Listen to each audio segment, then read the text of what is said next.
Hello, Montessorians, and welcome to yet another weekly office hours. Really grateful to everyone who's here. We're broadcasting over Easy Webinar. We're also showing up on Facebook Live, and of course, we're recording, so you can watch the office hours recording later, which is, from what I understand, the way that most people are doing it. But you miss out on being able to ask questions if you don't show up live. So there's a little plug. Today, I'm really excited to share something with you. The most recent blog that we posted had quite a bit in the way of traction, according to analytics. This seems to be one of our more popular topics, which is interesting to me because I have a love-hate relationship with Facebook. But today, what I wanted to discuss is using Facebook custom audiences. Now, we have quite a few new members, both on Plane 1 in Nido, as well as some of our third and fourth plane members. And our third and fourth plane members, um, one of the services that we offer is Facebook marketing. And so we've been knee deep in building new Facebook campaigns for different Montessori schools. And we've seen quite a bit in the way of lead generation success, meaning most of our members are seeing a lot of traction as far as getting people to request a tour via Facebook. What's interesting about it, however, is those leads don't always tend to be quite the same quality as they are when they come through different channels. The more productive channels that I have seen are Google AdWords, and of course organic traffic. Now that doesn't mean that we don't want to run Facebook at all, because the leads we're getting on Facebook are also very cheap. As a matter of fact, they're the least expensive paid advertising leads I have ever seen. So Facebook is awesome at producing really cheap leads. The disadvantage you run into though is you kind of spend some time chasing some of those leads around. One of the schools that's running with us, in the course of I think of, about 10 days, we've produced 9 leads. So it's almost been a lead every single day. But some of the numbers are bad, and they haven't been able to get a hold of everybody. Now, some of the leads have converted, meaning they've scheduled a tour, which is great. But there's a managerial process with Facebook that needs to be reckoned with. And one of the reasons that I want to talk about custom audiences today is because it's a really good way of increasing lead quality from Facebook. And what we do with custom audiences is we use your existing list in order to tell Facebook what it is that we want specifically. And that's not the only thing that custom audience can do. Custom audiences actually, there's a lot of applications, and we'll go over each one of those in sequence. And of course, if you have any questions, please write a comment on Facebook or post into Easy Webinar, because I'd like to make this as interactive as possible. But for what the nice thing about custom audiences is Facebook lets you upload your existing lists, so you can provide a CSV file of previous parents, existing parents, and then use that list for different targeting. One of the ways that we can use a custom audience is we can create what's called a lookalike audience. And this is one of my favorite strategies. So if you have, especially if you've been around for a long time, if you're able to upload a list of your previous parents into Facebook and then tell Facebook, hey, I want more people that look just like this. Facebook has extremely advanced demographic and psychographic profile information. And they can take that information and they can use it in order to look for other common denominators. And they're able to find common denominators you and I might not even be aware of. So if you upload a list of a few hundred or even a few thousand people, Facebook is going to take those people and it's going to connect the contact information you've provided with their Facebook profile. Now, the first thing to be cognizant of is the fact that it's not going to be able to connect everybody. The email that you gave them might not match up with the email that in their Facebook profile. Maybe they don't have a Facebook profile, but Facebook's usually pretty good at connecting the vast majority of Facebook users, and it can do it with an email or a cell phone number. So it can connect in a few different ways, which kind of helps capture most of your list. Once it has that list, it begins looking for common denominators, things, the broad things that you would assume, things like, gender, socioeconomic status, geographic positioning. But then there's also some more specific things like interest-based segmentation. So if you have parents that all like the same music, for instance, Facebook's going to be able to figure that out. And what's cool about them figuring it out is if they apply that segmentation to future audiences, as you can imagine, you start to get a more relevant parent, because people that like the same music, well, that's pretty vague and arbitrary. But take that one data point and then add 2 or 3 more to it, and you end up having a really specific person that you're looking for. And it stands to reason, if quite a few of those people have already embraced Montessori as a model, that looking for future people, trying to assign those same interests will assist you in finding folks that are going to be more mission appropriate. So is it always true? No, it's not. But is it really close to being true most of the time? It is, actually. We've had quite a bit of success with it. And the larger your list, the more effective you're going to be at producing a lookalike audience. But that's not where it ends. The other thing that we can do is we can actually use custom audiences in order to tell Facebook who we want to target specifically. So instead of saying, hey, I want people that look like this, whatever this is, you can say, hey, Facebook, I want to target this list of people. Now, this gets a little scary. And it gets scary from, I think, a privacy standpoint. I think that, if people really knew how much information was being tracked on them and the way that information could be used, there would be, more, they would be a little more hesitant to use tools like social media. So we want to be really respectful of the way that we approach some of these marketing methods. We always want to make sure that we're the good guys, because I do think that you can overstep bounds. However, because of what we do as Montessorians, I think that, it's pretty easy, to be honest, to land on the right side of the line, as long as we're trying to present ourselves in the correct light.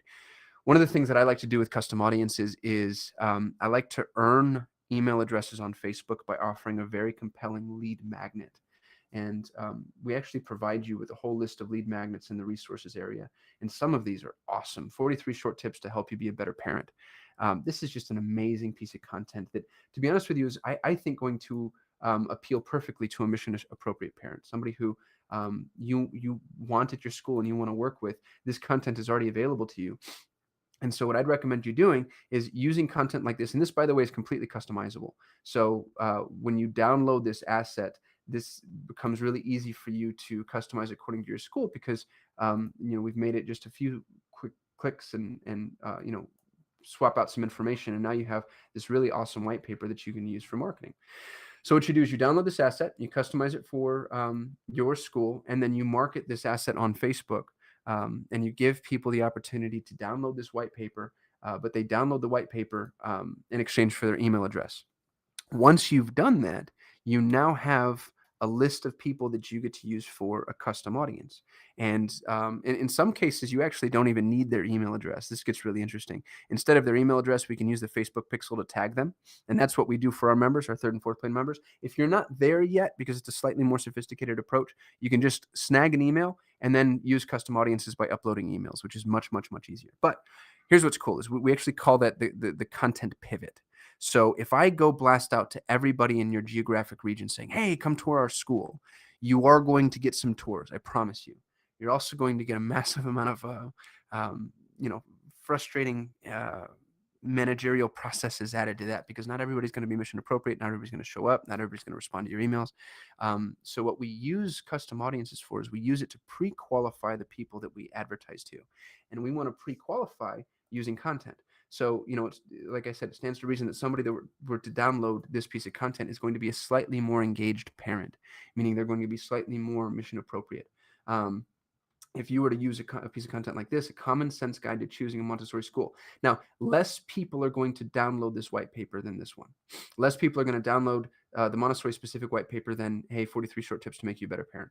So you're going to end up with a smaller group, but you're also going to end up with a far more specific list that you get to target. And the nice thing about Facebook custom audiences is you can have as little as 20 people on your list. If you have 20 people that Facebook has been able to target, then you can begin advertising to them. And this isn't the only thing that you have available to you. There's every single piece of content that we have in our resources section, and of course the content that you come up with. And so, what I would encourage you to do is try to think about what content would intrinsically qualify a prospect. If somebody were to read a piece of content, if something were interesting to them, what piece of content would intrinsically qualify them as a perfect match for your school? And then once you have that content down, then you write the content. And I think this should be an easier exercise if you start thinking about your existing parents. If you were to put out a piece of content for your existing parents that would really be compelling to them, what piece of content would that be? And that should be the content that we use to qualify and to begin creating our custom audience. And then once you've created that custom audience, the cool thing you get to do then is you get to market to them further down the sales funnel. And the sales funnel is just a marketing term for the logical sequence to getting somebody to make a purchase.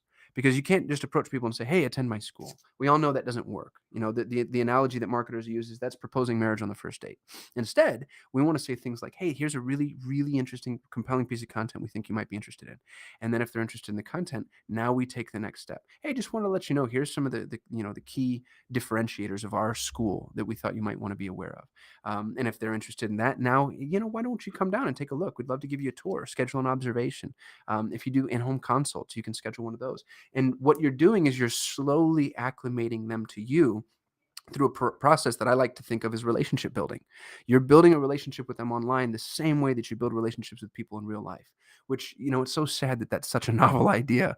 Uh, Digital marketing it's not any different than analog marketing, because marketing is relationship building. And so if you're relationship building in person in a certain way, then it makes sense that we should do that same, take that same approach online. So you wouldn't run up to somebody and immediately insist that they come visit your school. You would provide them with information. You probably have a pamphlet or a handout. I imagine you have kind of a short elevator pitch about your story.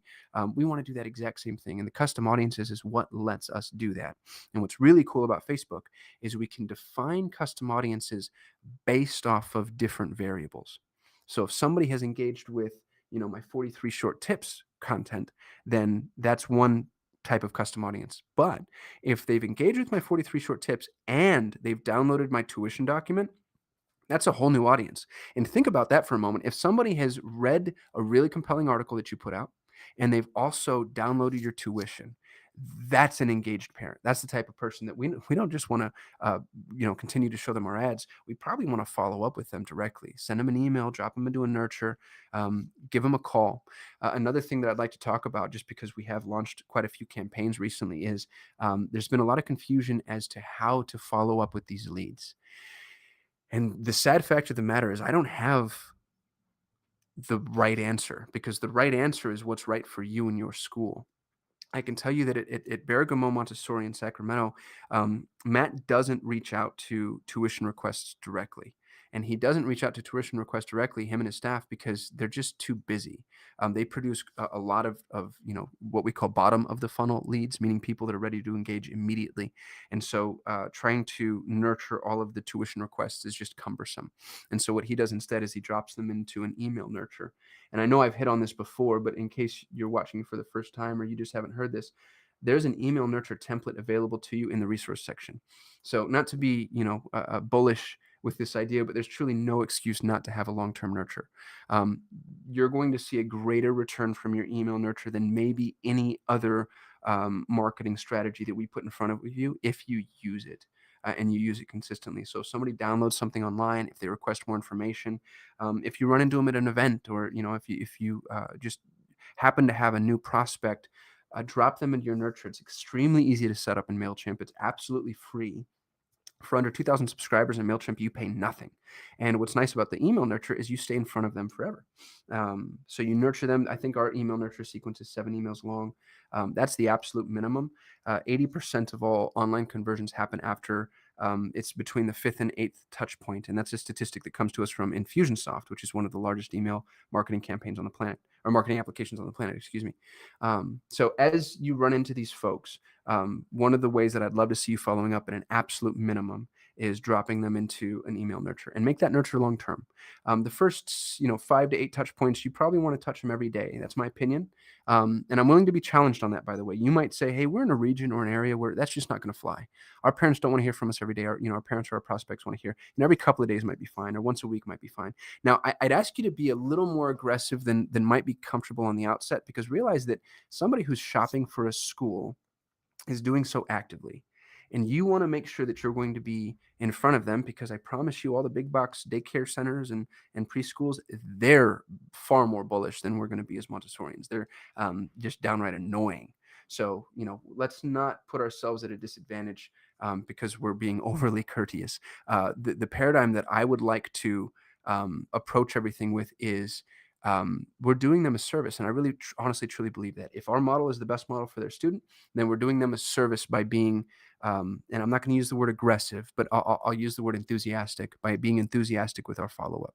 So let's continue to follow up with our prospects, and let's do so in a way that ensures we're being, as available to them as some of our competitors. Now, that's number one. That's, I think, is an absolute minimum when a new lead comes in.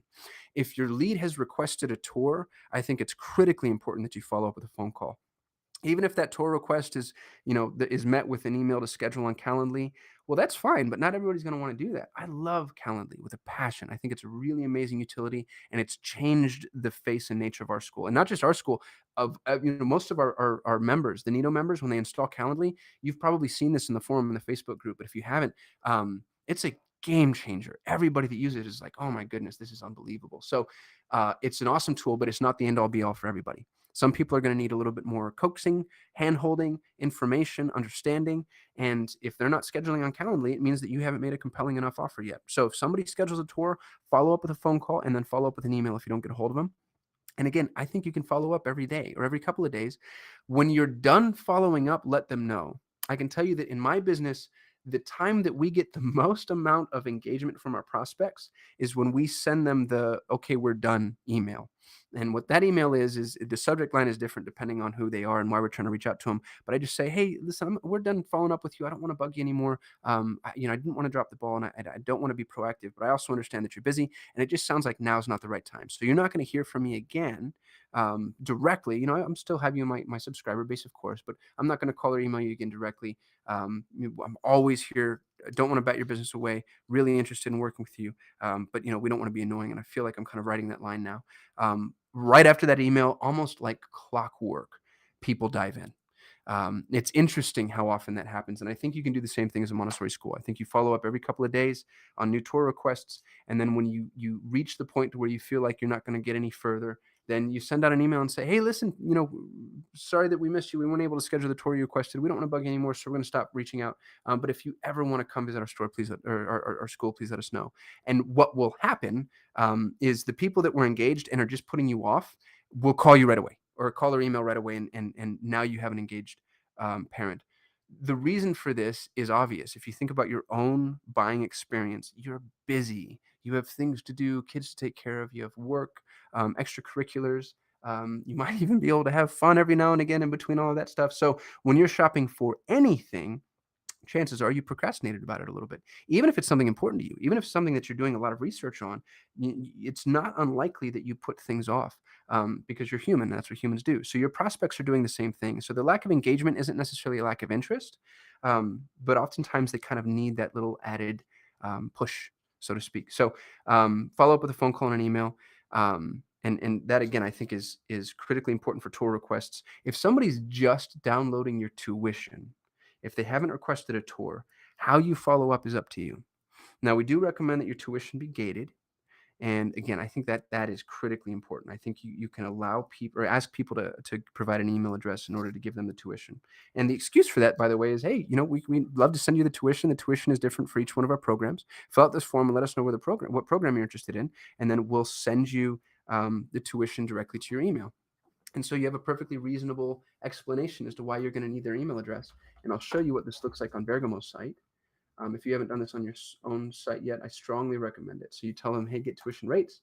And then we only ask for their name and their email in Bergamo's intake form because we don't follow up with them directly. I'd actually recommend that you ask for a phone number as well.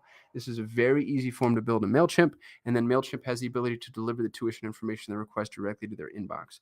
And now what you have is you know who they are, you know how to get a hold of them with their email and their phone number, and you know what programs they're interested in. This is marketing gold. And so if they're downloading your tuition request, like I said, the Bergamo folks don't follow up via phone call. They just drop into a nurture. If you're a smaller school and if you really need new admissions, I think you can follow up on this email. I don't think you get necessarily overly aggressive with the narrative. What I would do instead of saying, hey, do you want to take a tour, is just, I noticed you downloaded our tuition document. I wanted to see if you had any questions. Is there anything about the Montessori model you're curious about?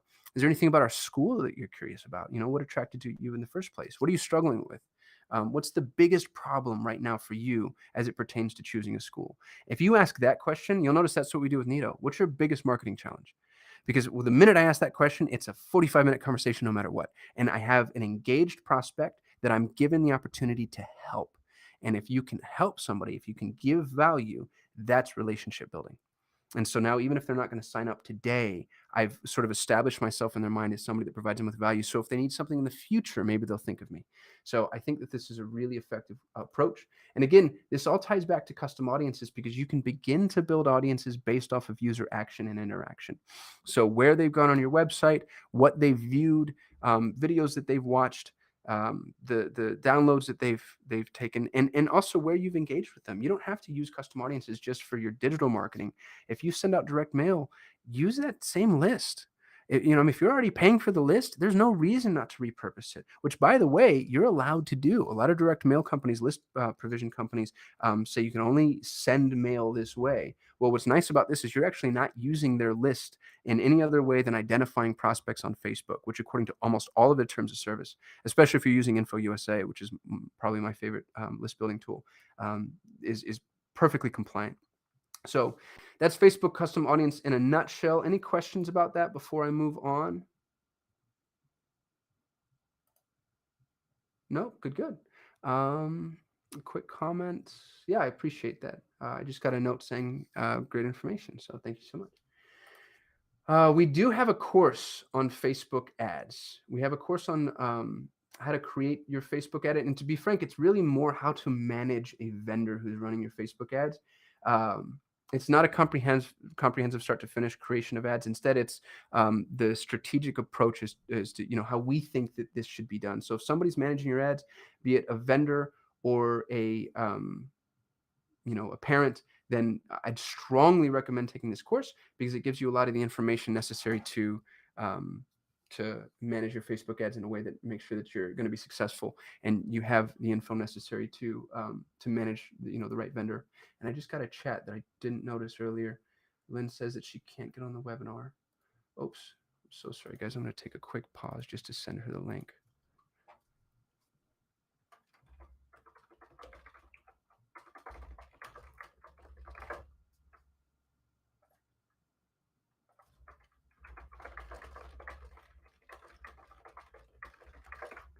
Okay, sorry for the detour. Again, this isn't necessarily starting it up for yourself as much as it is, managing the person who's running it. But what's cool is this has part of the course is touches on custom audiences, so it might be worth looking at. One of the things I wanted to mention, just a shout out to Julie Regan. Julie found, and I think a lot of folks are already familiar with this site, but this site allows for the use of their photos. So they allow for the license-free use of Montessori photos. You can't resell the photos, so we're not going to host these on Nido's site because I think that qualifies as reselling. But we did provide the link in the forum. And again, a lot of our members were already familiar with it. But if you're not, there's some really good photography here, Montessori-specific photography that you can use on your site, in your marketing, in your printed materials. And what's awesome about it is they're very high resolution, which is actually kind of hard to find. High resolution photos of Dr. Montessori specifically are sort of tough to track down. So recommend jumping in there and taking a look. And I also wanted to just push the forum briefly, if you don't mind. This is an excellent place for all of us to connect. So if you haven't done so yet, please make sure to jump on the forum and introduce yourself. Let everybody know that you're here. You probably have some friends that are members and you just don't know it yet. We're up to 300 members now, by the way, which is so exciting. And if you have questions, or if you have something of value to provide the community, please use the forum. I really want this to become a place where all of us can kind of connect and collaborate and share. And so, if we can make this a resource that serves everybody, I'd be so excited about it. One of the things that I wanted to mention today is we got new information recently that pre-scheduling your social posts no longer hurts your ability to be seen on Facebook. So historically, what the data told us was if you post to your social channel organically, meaning you actually go up every day and you post yourself the way that you do, if you're just posting to Facebook as a person, your reach is broader, meaning more people see what you post. And that has always been my recommendation. As a matter of fact, if you've done the free consult with me, you've probably heard me say that. You have to post, every single day in order to maximize your reach. Well, what's interesting is it was actually recently brought to my attention that there was a study done that looks like that has changed, and Facebook is now being friendlier to scheduled posts as long as those posts are relevant and people are engaging with them. So if you're a second plane member or above, you get our monthly social posts, which by the way, it's just awesome, awesome content. I'll pull one of these up here just so you can see what it looks like. But when you download the content, it's all pre-written for you. So again, there's kind of no excuse not to post on Facebook any longer. You just copy what it is that's provided, you paste it in your Facebook feed, and then Facebook typically queries an image from the article. If they don't, or if you don't like the image, you can upload your own image, which I recommend doing. And now you have an entire month's worth of content to post on Facebook. Well, this can be a little cumbersome if you have to do it every day, and I totally understand that. I know it's a minute, it's truly 60 seconds of work, but the fact that you have to remember it, go access the content in the document, create the habit, it can be hard. So this new information that we have tells us that scheduling no longer inhibits your reach. So what I'd recommend doing is go using a tool called HootSuite. And I'm actually going to create a course on this. But HootSuite isn't the only one. There's a bunch of them. There's Sprout Social and Buffer. What I like about HootSuite and Sprout Social is they both have free versions. Buffer has a free version and HootSuite has a free version. Buffer's version isn't quite as friendly. With Buffer, you only get 10 scheduled social posts. With HootSuite, their free version allows you to have 30. So here's what that means. You can create a HootSuite account for free. And then you can schedule your entire month, and it takes just a few minutes. Truly, it probably will take you about 10 minutes to figure out, and then 5 minutes every subsequent post. And Melissa Campbell just commented, the social posts are great. Thank you so much, Melissa. I'm really glad you're using them. I appreciate that. And by the way, if you're not a second plane member yet, one thing that I have been doing for first plane members that are kind of on the fence, email me or message us, and I'll give you a free month. I'll send you the last month free. It's still relevant content. It's not going to be perfect, but it'll give you kind of an idea as to what's going on, and you can use some of it and see how it works out for you. So using HootSuite, you have a free account, and you can jump into your free account and you can pre-schedule all of your posts so that you just never have to worry about it again. And in 20 minutes, you now have an entire month worth of social media marketing done. Here's the benefit too. When you're posting socially, you're letting parents know that you're engaged. So as people are doing research on your school, and remember, again, please, your parents are shopping the same way you shop. And think about the way that you make important buying decisions. You get to research everybody from top to bottom. And I don't know about you, but I go to their website, I check out their Facebook page, I look for reviews, I'll check out a BBB profile. So when somebody goes to your Facebook page, you want them to see that you're, not just engaged, but that you're a thought leader and you're posting relevant content. This also keeps you top of mind for prospects that have liked your page and are following you. It keeps you top of mind for parents that see the content that are coming through your feed. So, the way you contextualize yourself, the way you brand yourself, I think is really important. And your ability to influence people is going to be directly tied to the value of the content that you're putting in front of them. The internet is nothing more than a broad network for content dissemination. So we need to make sure that we're using it that way. And this just became so much easier for us. So if you have Hootsuite, it's absolutely free. It takes you 10 minutes to go in and schedule all your social posts. The social posts are already yours if you're a second plane member or above. So again, not to be too bullish or make anybody feel bad. I'm not trying to shame you, but there's very little excuse not to be active on social media. By the way, if you're having problems with this, let us know. Hit us up on live chat. You'll notice on the homepage of our website and also on all of the membership pages is this little chat button. We're really good at manning this chat almost instantly. Sometimes there are some exceptions to that, but you're going to hear back within a few hours at a minimum, and sometimes you'll get us right away, and we'll walk you through whatever it is that you need help walking through. So Hootsuite, like I said, we have a course coming out on that. Buffer, if you want another option. And there are a few more out there that I think could be relevant. And that is it for my scheduled topics. We've reached our half hour, which tends to be, I think, kind of what we're aiming for. Just so everybody knows, what we're planning on doing is we're actually going to double up on office hours, and we're going to turn the second half into an interview / podcast. So the first half, we'll do exactly what we've been doing, which is office hours time, explaining new concepts, fielding any questions. And then the second half, we're probably going to have Matt on, and Matt is going to interview somebody in the Montessori community who has some value to provide to the community in various ways. And then, you'll be able to watch the interview here. You'll also be able to ask questions here, which will be really exciting. And then after those questions, we'll be turning that audio into a podcast. So we'll be launching the first Montessori marketing podcast really soon, which I'm very excited about. So if you want to be interviewed, or if you have somebody that you would like to see us interview, please let us know. Email us or drop that into the chat too, and I'll make sure to make that happen. I want to hold just for another minute or two and see if there are any questions. Camille asks, what are the advantages of HootSuite over scheduling a Facebook Business Manager? Nothing, to be honest. Facebook Business Manager is probably better. The thing I like about HootSuite is it allows you to push some of your content into other channels. So if you wanted to post on Facebook and Twitter, it gives you the opportunity to do that, which I like to do for my business. I don't think Twitter is exceptionally relevant to Montessori schools. So it's probably not that big a deal. I also think Hootsuite is just a little easier to use. Camille, you happen to be one of our shining lights, to be honest with you. You're sort of a digital marketing rock star, and you can figure out everything. Facebook's business manager, the scheduling tool, it's not hard by any means, but it's not exceptionally intuitive. And you've probably seen that yourself. There's some figuring out to be done. Hootsuite is seamlessly easy, is number one. And then the other thing that you get to do too, I noticed, is that some schools have multiple channels. So if you have multiple locations, like Bergamo Montessori has 4 Facebook pages, one for each location, and then they have a 5th that's like their general channel, and then they also have Facebook groups. I think they have one group for every location for their parents. And so if you're pushing content and you want to be able to push one post into all of those pages or groups, then using Hootsuite is better, because you just check boxes saying, I want this post to go to all of these channels, and you can push it out that way.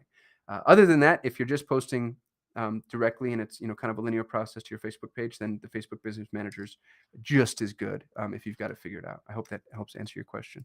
And thank you for asking one. Any other questions before we sign off? I've got another half hour scheduled, by the way, so I can go on and on, as I'm sure you've seen. We also have a community manager that we're working on bringing in, so I think that person might end up taking over office hours, because they'll be a little more adept at speaking to Montessori issues specifically. This person is Montessori certified. They've been a long time Montessori guide, and they also help with tours at Bergamo. So they're right in the thick of it, and I'm excited about the possibility of that happening.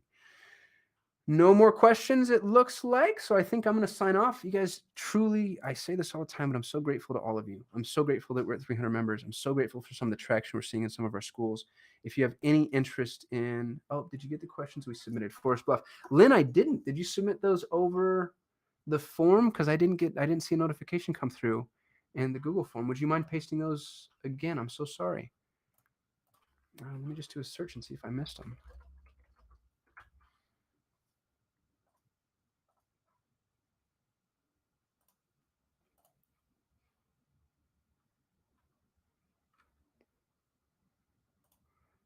Yeah, I don't see them here. Oh, I see one of our schools just got a new tour request. Lynn, I apologize for making you repeat yourself, but would you mind posting those questions into chat?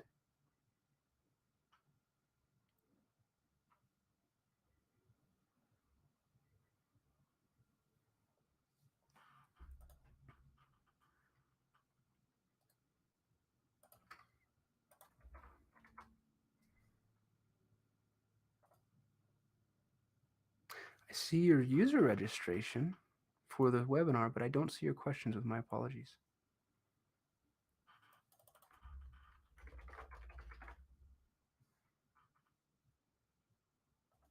Oh, and I'm seeing the emails that you sent me too, Lynn, about the webinar not working. I'm so sorry. I'm trying to man this and respond to you at the same time, so I apologize for ignoring you.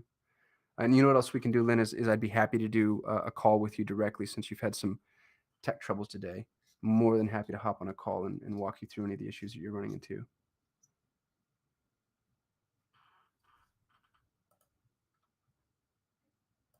And I'll just wait another minute or two, just in case you're taking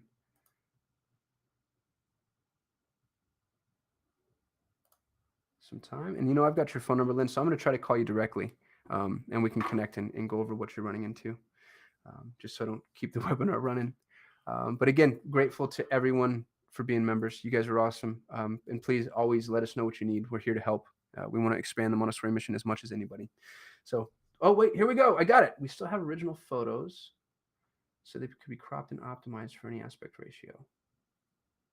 We also want to swap a few of the photos for newer images.